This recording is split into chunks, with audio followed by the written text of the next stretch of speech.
Selamat pagi dan salam sejahtera untuk kita semua. Perkenalkan, nama saya Hotasi Gultom, mahasiswa MM FEB UGM Jakarta, eksekutif B37 Finance. Pada kesempatan ini, saya akan mencoba mempresentasikan tesis saya yang berjudul Analisis Perbandingan Return Saham dengan Metode Magic Formula, Dogs of the Dow, dan Penny Stock di Bursa Efek Indonesia. Sebelumnya, saya mengucapkan terima kasih kepada yang terhormat Bapak Iwayan Nukalantara, selaku dosen pembimbing saya, dan juga kepada dosen penguji yang telah memberikan waktu dan kesempatan ini. Latar belakang dari penelitian saya adalah pertumbuhan jumlah investor di pasar modal setiap tahun mengalami peningkatan yang cukup signifikan.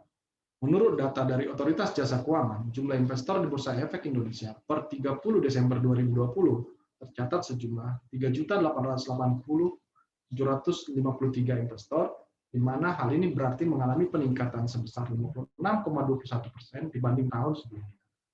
Peningkatan jumlah investor yang signifikan seharusnya dibarengi dengan peningkatan pengetahuan dan juga pemahaman bahwa investasi di pasar modal merupakan investasi dengan prinsip high risk, high return. Seorang investor bisa mendapatkan risiko berupa kerugian yang sangat besar, di samping juga bisa memiliki potensi untuk mendapatkan keuntungan yang besar.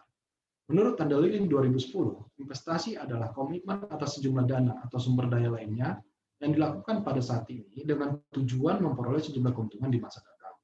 Jadi ketika melakukan investasi, seorang investor berharap untuk mendapatkan keuntungan. Tetapi satu sisi, dia juga berpotensi untuk mengalami kerugian yang sangat besar. Salah satu cara yang dapat dilakukan oleh investor untuk mengurangi tingkat risiko yang akan dia terima adalah dengan pembentukan portofolio saham. Pada penelitian kali ini akan saya kemukakan 3 metode pembentukan portofolio saham, yaitu satu dengan menggunakan metode Magic Formula, yang kedua menggunakan metode Dogs of the Dow, dan yang ketiga menggunakan metode Penny Stock. Dengan menggunakan metode Magic Formula, akan dipilih perusahaan yang memiliki kinerja yang bagus dan mengalami nilai saham yang under value, atau nilai sahamnya dihargai rendah oleh pasar di bawah nilai intrinsiknya. Kemudian dengan menggunakan metode Dogs of the Dow akan dipilih perusahaan yang memiliki kapitalisasi pasar yang besar dan juga memberikan dividen yield yang tinggi. Dan metode yang ketiga adalah metode Penny Stock, yaitu memilih saham dengan nilai jual yang rendah dan juga memiliki aset yang kecil. Penelitian terdahulu yang membahas ketiga metode ini adalah pertama dilakukan oleh Yang Xiuye tahun 2013, Q et al. Tahun 2013, dan juga Qiu Liu, S. Gondre, dan Liang Chang tahun 2012, di mana ketika metode ini akan memberikan return yang lebih besar dibandingkan return pasar. Rumusan masalah dalam penelitian ini adalah, penelitian ini untuk menganalisis perbandingan kinerja portofolio dengan metode Magic Formula, Dogs of the Dow, dan Penny Stock berdasarkan jumlah emiten, yaitu 5, 10, 15, dan 20 emiten, dan berdasarkan holding period 1 bulan, 3 bulan, 6 bulan, dan 12 bulan. Pertanyaan dan tujuan penelitian. Tujuan penelitian ini adalah untuk menjawab pertanyaan penelitian. Yang pertama, apakah terdapat perbedaan kinerja portofolio saham yang dibentuk dengan menggunakan screening method Magic Formula, Dogs of the Dow, Penny Stock berdasarkan jumlah saham dalam portofolio, yaitu 5 emiten, 10 emiten, 15 emiten, dan 20 emiten. Yang kedua, apakah terdapat perbedaan return portofolio saham yang dibentuk dengan menggunakan screening method Magic Formula, Dogs of the Dow, Penny Stock berdasarkan periode investasi 1 bulan, 3 bulan, 6 bulan, dan 12 bulan. Manfaat penelitian, manfaat praktis, dengan adanya penelitian ini, seorang investor akan memiliki pemahaman bagaimana cara membangun portofolio menggunakan metode Magic Formula, Dogs of the Dow, dan Penny Stock. Sedangkan manfaat untuk secara empiris adalah dengan adanya penelitian ini, maka akademisi bisa melihat penerapan teori portofolio pada Bursa Efek Indonesia. Landasan teori yang digunakan dalam penelitian ini, satu, efficient market hypothesis, yang kedua, market anomaly, yang ketiga, behavioral finance, yang keempat, return dan risiko, kemudian magic formula, Dogs of the Dow, Penny Stock, realized return, market adjusted model, dan index trainer. Hipotesis penelitian yang diajukan, Yang pertama, terdapat perbedaan kinerja portofolio saham yang disusun berdasarkan metode Magic Formula, Dogs of the Dow, dan Penny Stock berdasarkan jumlah saham dalam portofolio, yaitu 5 saham, 10 saham, 15 saham, dan 20 saham. Dan hipotesis yang kedua, terdapat perbedaan kinerja portofolio saham yang disusun berdasarkan metode Magic Formula, Dogs of the Dow, dan Penny Stock berdasarkan jangka waktu pengamatan dalam portofolio, yaitu 1 bulan, 3 bulan, 6 bulan, dan 12 bulan. Metode penelitian untuk data dan sampel akan diambil data laporan keuangan emiten Kompas 100 dan Pepindo 25 untuk mendapatkan indikator laporan keuangan, earning before interest and tax atau EBIT, net working capital, net fixed asset, enterprise value, total asset, dan dividend yield. Kemudian harga penutupan harian saham-saham dari Kompas 100, Pepindo 25, dan indeks harga saham gabungan dari tahun 2010 sampai 2019. Untuk metode sampling akan dilakukan dengan metode purposive sampling, yaitu dengan cara saham-saham yang ada di indeks Kompas 100 dan Pepindo 25 akan dilakukan screening method menggunakan ketiga metode tersebut.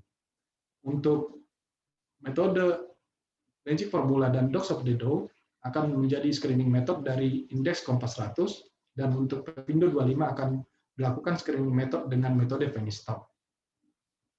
Untuk pembentukan portofolio sendiri, yang pertama untuk Magic Formula, langkah-langkah yang akan dilakukan adalah: 1. Mengeluarkan emiten sektor finance dari daftar saham Kompas 100. Hal ini dilakukan karena postur posisi hutang untuk emiten sektor finance memiliki postur yang berbeda daripada sektor lainnya. Kemudian, menghitung return on capital dari setiap emiten, kemudian membuat peringkat dari skor tertinggi yang terendah. Yang ketiga, menghitung earning yield dari setiap emiten, kemudian membuat peringkat dari skor tertinggi ke terendah. Langkah keempat, menjumlahkan peringkat dari ROC dan EY dan memilih saham dengan skor peringkat terendah. Untuk metode Dogs of the Dow, yang pertama, menyusun perusahaan dengan kapitalisasi pasar yang besar hingga yang terendah dari indeks Kompas 100, kemudian memilih perusahaan dengan dividen yang yield yang tinggi hingga yang terendah. Kemudian untuk metode Penny Stock akan menyusun perusahaan dengan nilai aset yang terkecil hingga yang terbesar dari indeks Pepindo 25. Kemudian akan memilih secara berurutan 20, 15, 10, dan 5 emiten berdasarkan ketiga kriteria tersebut di atas. Kemudian menghitung return dengan holding period 1, 3, 6, dan 12 bulan. Untuk metode analisis data, uji hipotesis menggunakan uji ANOVA, di mana apabila nilai signifikansi lebih kecil dari 0,05 berarti hasilnya signifikan. Kemudian akan dilakukan post hoc multiple comparison untuk melihat perbandingan kinerja antara ketiga metode portofolio tersebut. Nilai mean pada tabel deskriptif untuk melihat kinerja rata-rata antara ketiga metode tersebut.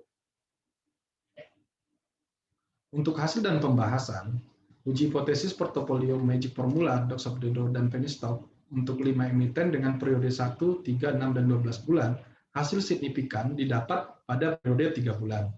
Untuk portofolio dengan 10 emiten, hasil signifikan diperoleh pada periode 12 bulan. Kemudian untuk portofolio dengan 15 emiten, hasil signifikan diperoleh untuk 6 bulan dengan model market adjusted return, dan juga 12 bulan dengan model stock return dan market adjusted return. Dan untuk portofolio 20 emiten, hasil signifikan diperoleh pada holding period 6 bulan dan 12 bulan. Untuk post hoc multiple comparison dengan 5 emiten, hasil signifikan diperoleh pada komposisi 5 emiten dan 3 bulan, di mana metode Dogs of the Dow mengungguli metode Penny Stock. Untuk post hoc multiple comparison dengan 10 emiten, hasil signifikan diperoleh pada komposisi 10 emiten dan 12 bulan, di mana metode Dogs of the Dow mengungguli metode Magic Formula, dan yang kedua, metode Dogs of the Dow mengungguli metode Magic Formula untuk market adjusted return. Untuk post hoc multiple comparison dengan 15 emiten, yang pertama, hasil signifikan diperoleh pada komposisi 15 emiten dan 6 bulan. Untuk model stock return, hasil signifikan antara metode Magic Formula dibandingkan dengan metode Penny Stock. Kemudian, hasil signifikan akan diperoleh dengan market adjusted return pada model Penny Stock mengungguli metode Magic Formula. Untuk komposisi 15 emiten dan 12 bulan, hasil signifikan diperoleh dengan model stock return, di mana metode Dogs of the Dow mengungguli metode Magic Formula. Untuk model market adjusted return, hasil signifikan diperoleh metode Dogs of the Dow mengungguli metode Magic Formula, kemudian metode penny stock mengungguli metode Magic Formula pada komposisi 15 emiten dan 12 bulan. Untuk post hoc multiple comparison dengan 20 emiten, hasil signifikan diperoleh pada holding period 6 bulan dengan model stock return, metode penny stock mengungguli metode Magic Formula. Untuk market adjusted return, metode penny stock mengungguli metode Magic Formula. Kemudian untuk komposisi 15 emiten dengan 12 bulan, hasil signifikan diperoleh pada model stock return, di mana metode penny stock mengungguli Magic Formula dan metode Dogs of the Dow mengungguli metode Magic Formula. Untuk market adjusted return, hasil signifikan diperoleh metode Dogs of the Dow mengungguli metode Magic Formula dan metode penny stock mengungguli metode Magic Formula.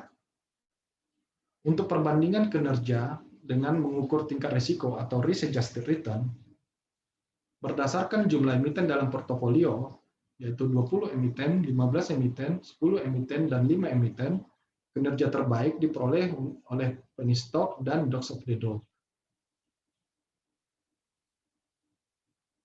Untuk uji statistik dengan menggunakan model risk adjusted return, hasil signifikan diperoleh pada holding period 6 bulan dan jumlah emiten 10 emiten dan 20 emiten. Untuk post hoc multiple comparison dengan risk adjusted return, metode Dogs of the Dow, Magic Formula mengungguli metode Dogs of the Dow, kemudian metode Magic Formula mengungguli metode penny stock. Kemudian untuk komposisi 10 emiten dan 6 bulan, metode Magic Formula mengungguli metode penny stock dan metode penny stock mengungguli Magic Formula. Kemudian simpulan, untuk periode pengamatan 3 portofolio dengan 5 saham, terdapat perbedaan yang signifikan antara kinerja ketiga metode portofolio tersebut, di mana metode Dogs of the Dow memberikan kinerja yang lebih baik dibandingkan kedua metode yang lain. Untuk periode pengamatan 12 bulan, portofolio 10 saham, dengan market adjusted return model, terdapat perbedaan yang signifikan antara kinerja ketiga metode portofolio tersebut.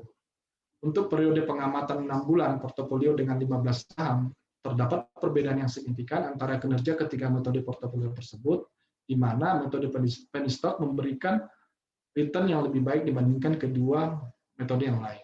Untuk periode pengamatan 12 bulan portofolio dengan 15 saham, terdapat perbedaan yang signifikan antara kinerja ketiga metode portofolio tersebut, di mana metode Dogs of the Dow memberikan kinerja yang lebih baik dibandingkan kedua metode yang lain.